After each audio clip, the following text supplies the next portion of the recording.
বিশ্বনবীর মসজিদে নববীর ফ্লোর বালুর ফ্লোর ছিল, আমাদের ফ্লোর টাইলস।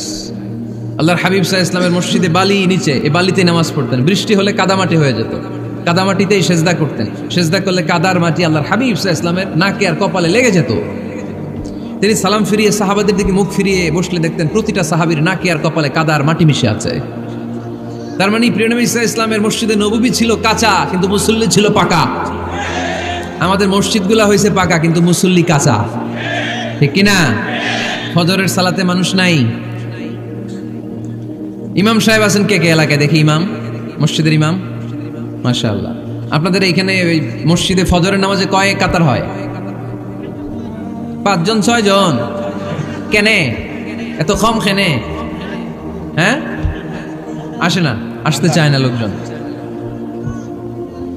তো এই যে 5-6 জন ফজরের সালাতে, কল্পনা করতে পারেন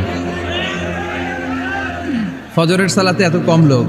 ফজরের জামাতে লোক যায় না, এটা একটা মহামারী। যেদিন ফজরের জামাতের দৃশ্য আর জুমার নামাজের দৃশ্য একরকম হয়ে যাবে, ওই দিনই বাংলাদেশে ইসলাম কায়েম হয়ে যাবে। এখন স্লোগান তুলে বিপ্লব বিপ্লব, ইসলামী বিপ্লব। আর ফজরের সময় আমি কম্বলের ভিতরে, আছে না নাই? কোনো বিপ্লব হবে না। ফজরের নামাজ জামাতে পড়ুন, সকালটারে বরকতময় করে দিবে কে?